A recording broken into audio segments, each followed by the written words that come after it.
Dear Charley and Ewan, thank you so much for your new series, Long Way Home.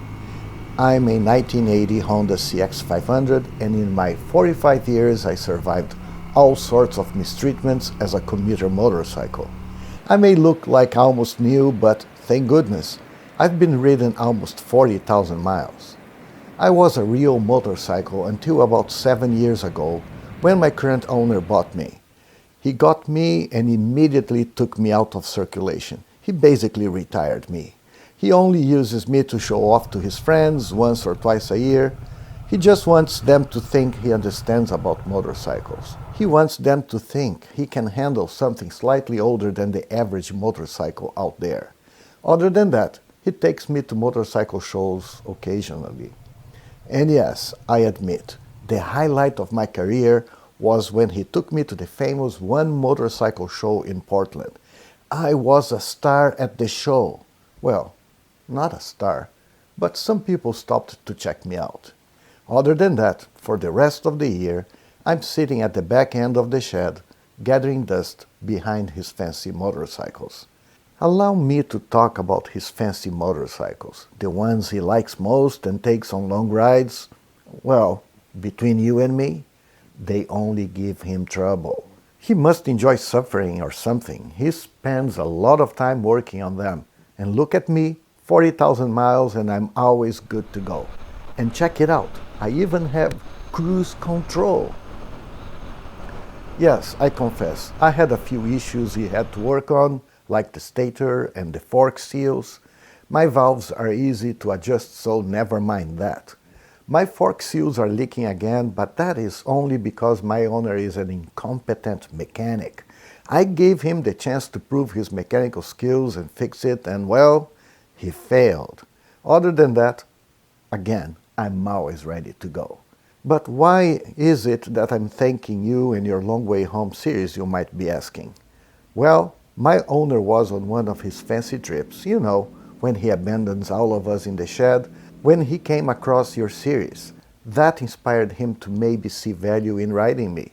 He even realized, bless his soul, that I would fit in on a trip with the two of you and your 50-year-old motorcycles. So, to make this long story short, after he saw your Long Way Home videos, he took me on a longer ride, something he had never done before. Look at me, I'm seeing the ocean for the first time.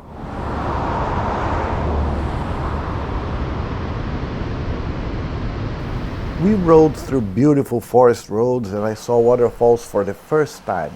I saw tunnels and I saw bridges from the 1930s built by workers under the Federal Works Progress Administration as part of the New Deal. Important and historical stuff. And I got to see a beautiful lighthouse. I loved the views and the sounds of the ocean.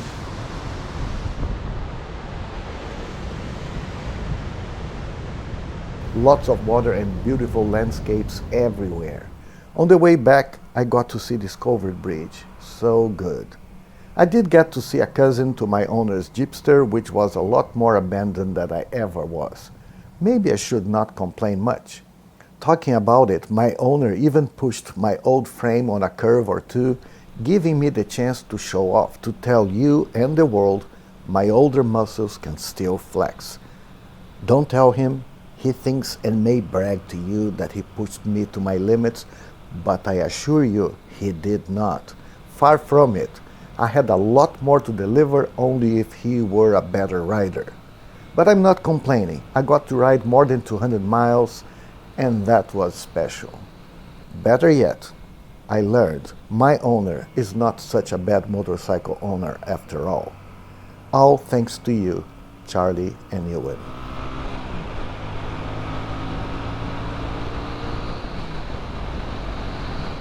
I rarely make videos that I like watching again after they are published. But this video here, I hope it to be a video I want to watch several times. Because I wanted to talk about riding. What is riding all about for most of us? What did I learn about riding after taking this motorcycle with 1970s engineering and design on a 200-mile journey? And I think I gathered some great images and sounds to help me tell you this story. This video was conceptualized quickly. The plan to execute it came to me the moment I saw the first episodes of Long Way Home, especially that first episode when they are selecting and setting their bikes up for the trip. I watched it a couple of times, if not more. It was enough to get me started. It resonates with me and some of my local riding friends. The idea of paying attention to older motorcycles was genius, and the timing couldn't be more perfect. We see in the United States a decline on sales of new motorcycles. We never recovered from our last peak in 2004, but since then there has been an increase in the number of the average age of motorcycles in circulation. If we can't buy new, can we find something older, inexpensive, but that still delivers fun? The Long Way Home series inspired me to ride my CX500. I wanted to experience it, what it would be like to travel with an older motorcycle. Will it survive a trip like this? What should I expect from it? I put together a general plan for the video and I gathered some footage long before I took this motorcycle for this ride. I rode this motorcycle to the coast just so that I could try it out, learn about it, and record this video with my impressions of what it's like to ride a 45-year-old motorcycle, for real. I confess, as the time approached for the ride, I got cold feet. What if I missed the handling and the performance of newer motorcycles? What if I immediately felt like quitting and going back home? That would be a major disappointment. But as I got on the road a few miles out of town and my apprehensions disappeared, I ask you, what is it that makes us relate freedom with motorcycle riding? What does it? This motorcycle gave me an interesting version of it. The CX500 made me like it better. I may have rediscovered the thrill of riding through riding this humble but special motorcycle.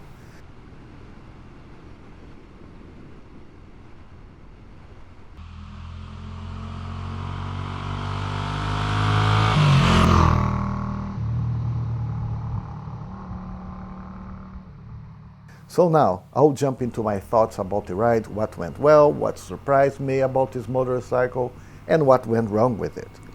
I had taken it on short trips before, mostly around town, and a few times I took it on a 100 miles round trip to attend the Oregon Vintage Motorcycle Show.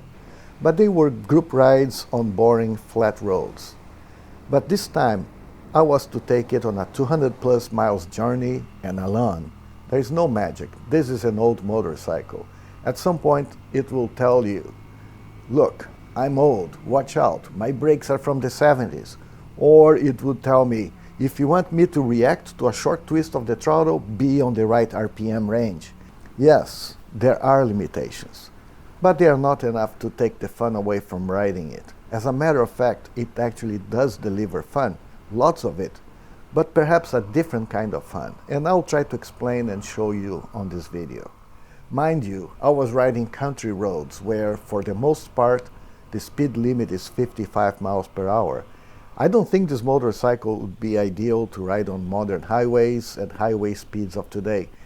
I don't like riding on highways anyway with any motorcycle. But when the roads are mostly country roads, the CX500 has shown me it has plenty of power. It has almost 50 horsepower, which is more than enough to have fun. Yes, more power is always welcome, but on this trip, the way this motorcycle delivered performance, I never felt I needed more power to have fun, and I even pushed it to more than 70 miles per hour at one point or another. I can split what I learned from the riding performance of this motorcycle in two stages. The majority of the time, I had the motor between 4,000 and 5,000 RPM. The bike would feel relaxed in a touring mode. Not much responsiveness to throttle, just felt well behaved, perfect to enjoy the surroundings. A perfect tourer. But I could not help myself. I dropped a gear to see what happened, taking the motor to between 6,000 and 7,000 RPM. The bike sounded a lot better, it felt engaging, as if it was waiting for it. I had the bike in my hands. It offered reasonable response to throttle. It still behaved well because I was not riding too fast, because this bike gave me the feel and thrill of speed, although I barely broke 60 miles per hour. And that's where it tells you its age and size. Riding this motorcycle at 55 miles per hour is where it's at, and it's just enough of a thrill. When you push it more, you get real fun without much to worry about. I never really pushed it out of my comfort zone, and I still had loads of fun. At the end of the day, you get the sounds and the riding experience all at reasonable speeds, naturally and without having to check the speedometer or the rev counter. No stress. The motorcycle takes you where you need to go so you can enjoy the landscape, and it reminds you from its mechanical sounds and exhaust note that you're riding a real machine. Because it has no windshield, I got fresh, non-turbulent air, and because I'm riding at slower speeds, not having a windshield was not a problem. And I learned that when I wanted some action, it delivered it. Just enough for me to go home with a smile on my face. And as I mentioned, yes, a couple of things went wrong, but both things were things I knew before the trip. One was the battery, which was having problems holding charge. I tested the stator, it was charging, the battery lasted the trip, although at times I thought I would have to push start it to get going.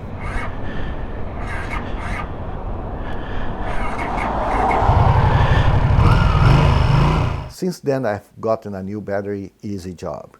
The second thing was the speedometer cable. A few years ago it developed a friction noise. I applied lithium grease in the cable and it improved, but during this trip it went to another level of being noisy, all kinds of sounds.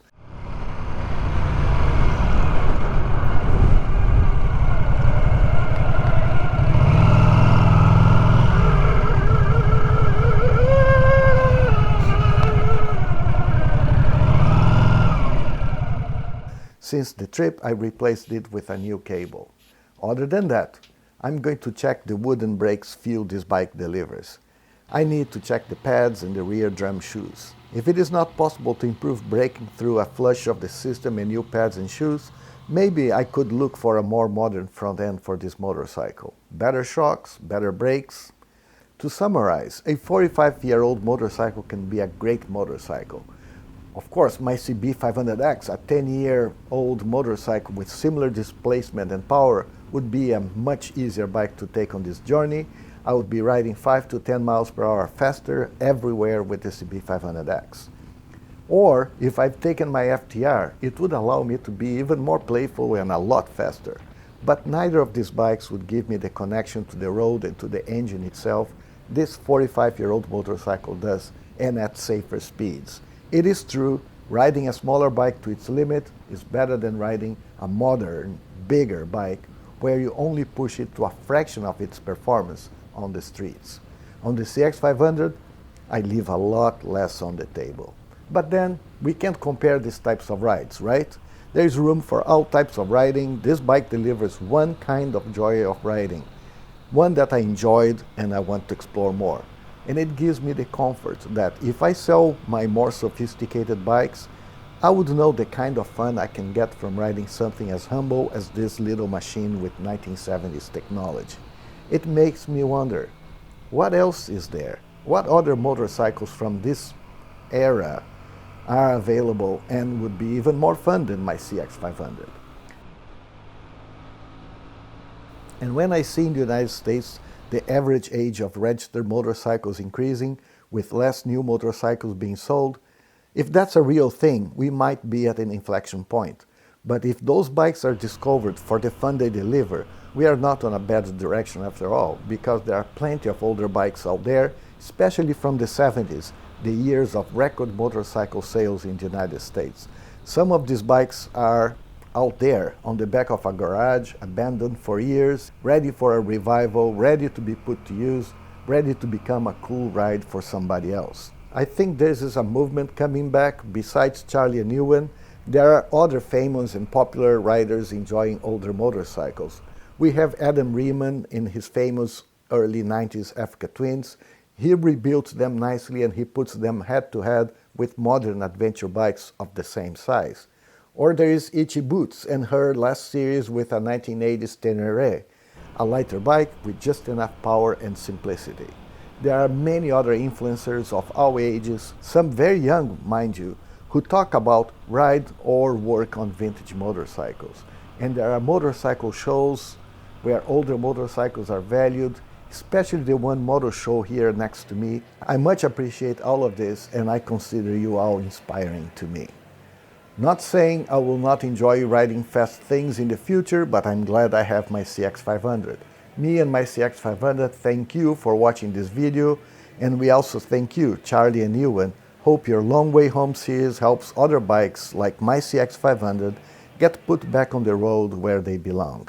If you liked this video, give it a like. Subscribe to my channel for more of this kind of content. Thank you again.